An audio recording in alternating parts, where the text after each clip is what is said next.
What's up, everybody? I'm your host, Joseph, and welcome to Fiction Ink Flow. As you can see by my attire, I got something I want to talk about today. More specifically, can you guess what subject it is? Stop it. Get some help. I know, it's kind of easy. But I want to talk about this book that came out, written by J. Michael Straczynski, called Spider-Man versus the Sinister 16.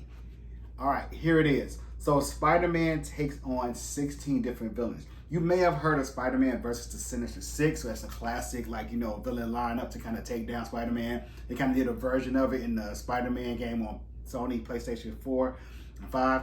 But in this book, he takes on 16. Can he handle 16 different villains at once? More importantly, can he handle them in an unusual environment? I don't want to give any spoilers away, but if you can tell by the cover, it's not your typical environment that they're going to be fighting in. All right, let's go ahead and get into the book, and I'll see you later. Peace. All right, people, I know you all have been waiting. Let's get right into it. Spider-Man versus the Sinister 16. I'm telling you now, this is a wild ride. He's normally able to handle 6 major villains kind of attack him at one time, but can Spider-Man actually take on 16? All right, let's jump right into it without further ado. So I believe our story takes place at some point in time when Spider-Man was actually working with the Avengers. So Spider-Man talks to Mary Jane about going out to this French restaurant in Manhattan that has been on Mary Jane's bucket list for quite some time. And she's like, well, how did you get this anyway? He's like, I know a guy. And she's like, nah, you don't really know anybody. Like, what do you mean? The only person you know is Iron Man, Tony Stark. So is that it? And he's kind of like admits, like, yeah, it was Tony. I got this invitation, came in the mail form, and I kind of made arrangements for us and him and somebody else, and then canceled him and the other person at the last minute. And she's like, well, that's actually kind of hot. He's like, oh, well, thank you. Okay. And it's like, well, let's go ahead and go in. So they get into the restaurant and get started on their date. Mary Jane is looking at the menu and telling Peter how good everything looks and can't believe how this restaurant is so empty. And he's saying, well, it should fill up pretty fast. Then lo and behold, who do we see? Thor and She-Hulk, and they're on a date. So Thor makes introductions like, this is my friend Jennifer Walters. Mary Jane's like, I've seen your commercials. I know who you are. It's like, I've seen your work too. And they kind of just exchange pleasantries. She-Hulk then asks Thor, like, how do you know Peter Parker? And he's about to reveal that he's Spider-Man, but then he cuts off and says, well, Peter Parker's a consultant for the Avengers working with the Daily Bugle. I'm like, oh, okay. And then Mary Jane was like, what brings you two here? And they're like, it's complicated. For those of you who don't know, She-Hulk has had a very interesting love life, and she's kind of talked to and dated several of the Avengers, so they're kind of trying to play it pretty coy right now. All right, everyone continues to kind of just make pleasant talk and conversation. In the end, they're like, well, we'll see you later. Thanks for stopping by. And Mary Jane like, wait a minute. So She-Hulk doesn't know? Like, no, but Thor does? Like, yeah, it's pretty complicated. She's like, you know what? I'm going to need a flow chart to know who knows your secret identity or not. Because she's like, I don't want to mess up and say anything. Then she looks like, holy smokes, who was that just arrived? We then see Doctor Strange and his wife Clea arrive, and it seems like this is like a superhero date night thing. And once again, this is a hot restaurant that everybody's been waiting to get into. So Mary Jane's like, are they giving superhero discounts or something? And Peter's like, I hope so. But then his spider sense goes off, and he sees something he just never thought he would. He sees Dr. Octopus on a date with someone, and he kind of starts to go crazy. I have to admit, I love how J. Michael Straczynski is bringing all these people together. And we just see this menacing stare between Peter and Dr. Ock, because remember, Dr. Ock knows Peter's identity as Spider-Man when he possessed him at one time, when he became the Superior Spider-Man, when Spider-Man actually died. If you have never checked out the Superior Spider-Man run, I would highly recommend it. It is a great series, just showing what happens when Doc Ock is in Spider-Man's body and decides to become a better Spider-Man than he ever was.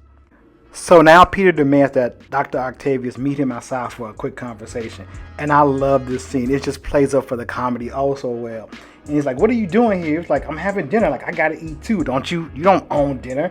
I've been on a waiting list for months. I love it. Just the comedy is so on point. He was like, look, if you want to have a good time, if you don't bother me, I won't bother you. Are we good? Fine. Okay, let's get back to our dates. We next see Loki arrive with his party of 3, of course, and the maitre d' is like, no last name? Nah, I never really needed it. Beyonce or Adele. He's like, yeah, whatever, okay. And She-Hulk asks Thor if he's alright, and he's saying, of course, but you can see he's bending his utensils. And then She-Hulk asks for another room, or another setup. Then we see Magneto come into the place, out of all people. And he was like, I'm not on an email list, but you should be able to get here. Just a party of one. Yes, that's kind of how my life goes. I'm gonna be dining alone. I see a cornucopia of guests arrive. Medusa and Black Bolt, and he said table for two. And the Matrix like, I didn't hear anything. Like, yeah, that's why you're alive. Then we see the leader come in. Like, oh, sorry, you got to take off your hat. Like, like this is not a hat. We get Destiny and Mystique, and then we get the Absorbing Man and his wife, Thundra, right? Like, I like a table by the window, like the largest table you have. Then we get Bullseye and Lady Deathstrike, and out of all the people together, I would not imagine them as a couple. And then we have Squirrel Girl and Tippy Toe. We have Kingpin and his now wife, Typhoid Mary. And he's like, I'll be sitting in the back to the door so I can see everything. Of course, that's where the Kingpin would want to sit. We see Claw, the Great Gargoyle, and I believe Mr. Hyde, if I'm not mistaken. And like, we have reservations. Like, okay, you'll be seated, hold on. And finally, we see Luke Cage and Jessica Jones. The next most shocking, I guess, comes in, and that is Eddie Brock. He's like, reservation for one, and Peter's, of course, over the moon with this one. He's like, all right, outside, what are you doing here? Like, I was on a waiting list. I got the email. Like, you don't think the one you can be here? You can't even afford this place. I think at least I'm not living in the sewer. Like, yeah, but you don't have the cash. Like, you don't even have the class for a place like this. Like, you don't even know anything about French cuisine. Like, well, I can learn. It's the back and forth banner for me. So Eddie was like, look, I've been waiting to eat at this place for a long time. Like, come on, let's just have a nice night. I'm here with MJ and then by myself. Like, look, I'll be on my phone. I'll watch cat videos or something. Don't even worry about it. Then he's like, how about, if I join you all? Like, are you serious?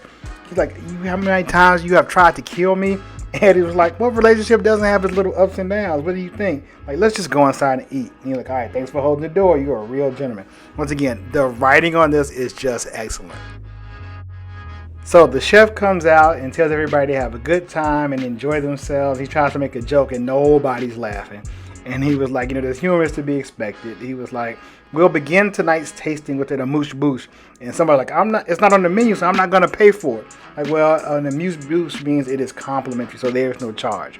Then he goes around and says, let the staff explain the dinner and the courses for you. Like, yes, you see, I am from Paris. And somebody else said, you're not perfect.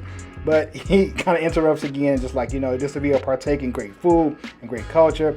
And let's have a good time and have a peaceful dinner. We'll see how long that lasts. We now get somewhat of a reveal by the chefs that we went through our waiting list and invited those we thought would find peace and closure with each other over a lovely dinner. Like, so please eat, drink, and talk and have fun. Like, it feels like this chef is setting this up for some nefarious purpose. I'm not quite sure what's getting ready to partake in this event. We finally get the big reveal that the chef says, look, they're already in the second course and nothing's happening. Like, they seem to be working very hard not to disrupt each other. And his girlfriend and wife are saying, don't worry about it, we'll be okay. So we have all these unpaid bills, and it's quite remarkable how this happens. Like, I shouldn't even invest in cryptocurrency. What was I thinking? Like, don't worry. Once they do what they're supposed to do, we'll have enough insurance money to travel the world, and you'll be ready for the next chapter in your culinary story. So as you see, this whole thing was a plot to get the people all together so they can fight and destroy the restaurant, and he can collect the insurance money. We're back to Peter and Mary Jane having a discussion saying, I'm surprised how everything is going so well. Like, everyone seems to be having a good time. Maybe the chef has an appointment. We could just all get together and just have a nice dinner. And, they start kind of chit-chatting over other things. Like, even Venom is okay. Like, well, Venom eats human flesh. He's not that great. Like, then he just tells Mary Jane, like, I love you. And, she's like, oh, this is so great. Then the chef offers Thor a glass of wine. He offers to pick the wine up off the table, and then, of course, he accidentally, air quotes, spills it on Kingpin. And Peter's looking like, uh-oh, this is about to go down. What do we do now? Because we know Kingpin does not tolerate stuff like this happening to him. Fortunately, Doctor Strange steps in using the Eye of Agamotto and reverses time so the wine doesn't spill. And it was like a good save. And he was like, your wine, my friend. And it's like, this seems like it's going to still work out okay. Thor is clapping and enjoying, and everyone's kind of celebrating. And we see the chef like, dang it. He tried to instigate this fight. He tried to make them just kind of go against each other. So he wants to get the insurance money. But it didn't work. After many attempts later, like, nothing seems to be working out for the chef and his wife. And he's kind of like, this is truly my worst night. I tried everything. He was like, man, I should have invited Doom. That would have just kicked it off. I know Doom would have started something. And his wife tries to calm him down, saying, don't worry. Everything is going to go as planned. I will still support you no matter what. Back at the dinner table, Loki makes a little comment. We should leave early before Thor starts farting everywhere. Dr. Octopus and his friend are having a good time. Everything seems to be going well. Even looking at Peter and giving him like a one up, like, hey, everything's right. This is just working out. Let's just enjoy ourselves. Venom is looking at kitty videos on his phone and is cracking up laughing, and he spits a chunk out and it plops right into the face of the owl. And he's like, what is wrong with you? You spit in my eye. Like, I did not. And you see the suit starting to come on. He was like, I've been watching you all night. You spit every time you laugh. You're a spitter. Eddie goes for Venom and throws a tray at the owl. It misses him and hits the Absorber Man, which he absorbs it and takes on the metal. And he grabs up his table, throws it back, and says, eat this. And Dr. Octopus puts his down to his date and uses his tentacles to come out to block the table. And we know it's about to kick off. Peter tells MJ to get under the table. Dr. Strange is trying to smooth things out. When Bullseye punches him unexpectedly, Thor looks at this, and then Shield's like, please don't start this. And he's like, of course, I feel right at home here. And they, for Midgard! And everything gets ready to kick off now. I love this gorgeous splash page where you see everyone fighting against each other. You see Claw going against Black Bolt. You see Venom going against Kingpin. You see everyone just fighting. And then you see Mystique and Destiny like just talking just casually in here like, oh, this is such a nice little place. So, you know, I asked to speak with the manager. But everyone's going at it. And it's just a beautiful scene of everyone having chaos go all over the place while Spider-Man is trying to stop most of the people. This is what I'm talking about, Spider-Man versus the Sinister 16. Spider-Man wells up Grey Gargoyle and Lady Deathstrike. We see Dr. Strange and his wife Clea using some manic spell to contain some people. Dr. Otto says he'll explain this later and gets out of here. And then we see She-Hulk knock Thundra through a window and outside. And it was like, you know, this was great. Thor, like, this was cool. Like, yeah, okay, this is not that great. Spider-Man says, like, I think we've got this wrapped up. He checks on MJ to see if she's all right. And he's like, okay, this is great. Who wants coffee? And we see the ceiling starting to collapse. And of course, everyone rushes outside as the restaurant finally falls and breaks and collapses. And this is exactly what the chef and his wife wanted. So I think the goal was actually accomplished. So the chef is acting totally surprised. Like, my restaurant, my dear sweet restaurant, you destroyed it. I have to call my insurance company. Then we have one of the funniest scenes in this story. You see She-Hulk talking to the wife. And it's like, look, funny story. Most people don't realize that in addition to my enhanced strength, speed, and healing, my hearing is also really, really good. Especially in a quiet setting like the restaurant. And on a good day, I can hear a moth sneeze. She's like, they sneeze? Like, no, but that's not the point. Like, I heard what you and your husband were discussing. I didn't intervene because it's your restaurant. And I'm worried it might cause this kind of incident we had. So, but as an officer of the court, I'm required to give that information to the police. It's like, it wasn't my idea and I can prove it. And she recorded him saying this was all your plan and it was a lovely plan. Like, I know you have to report all this, but if I engage your services, you think I can cut a deal? She basically wants to hire She-Hulk to kind of represent her in court. She was like, let me get the paperwork and we'll talk. Well, that wasn't quite the dinner I had in mind, as it ends with Peter saying. We next cut to Peter and MJ on the roof having a little quiet talk discussing what happened. She's like, you know, I thought that I was wrong. I thought, you know, that all the good guys and the bad guys could have one night of peace, but I was mistaken. Like, but that wasn't the point. You know, you weren't really wrong. Like, I've seen good guys become bad and bad guys become good. And once in a while, a bad guy will do the right thing. Like, even if only for a minute. Like, you know, sometimes I really need to have someone that has a good reason sense like this. You know, this is really perfect. And then we cut to Eddie looking back and laughing again at everything he did. He says, that's not the end of the process, but, you know, it's a start. Maybe something like this can help us kind of get along better. So then Mary Jane asks, do you really believe we can be better? Like, I don't know. For the moment, tomorrow, who knows? I'm just amazed, like, a night like that, a dinner that could even happen. I love this town, MJ. It's like, me too, and I love you. He says, I love her. And it's like, nice when that happens at both ends at the same time, isn't it? And she's like, very much so. So we end this story. Once again, I think this was a great run. I love what J. Michael Straczynski has done with this book, with Spider-Man vs. the Sinister 16. Let me know what you thought. Did you enjoy it? Write your comments in the bottom below. Don't forget to hit that like button and subscribe to the channel to know when new content drops just like this. And I'll catch you next time. Peace. I'm your host, Joseph. Fiction Ink Flow. I'm your host, Joseph. Fiction Ink Flow. I'm your host, Joseph. Fiction Ink Flow. If you don't have it, you are truly missing it. What's up? I'm your host, Joseph. Fiction Ink Flow. I'm your host, Joseph.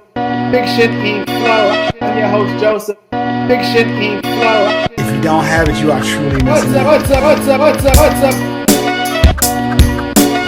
We are talking about Fiction Ink Flow. What's up? If you don't have it, you are truly missing Fiction out. Ink Flow. What's up? We are talking about Fiction Ink Flow.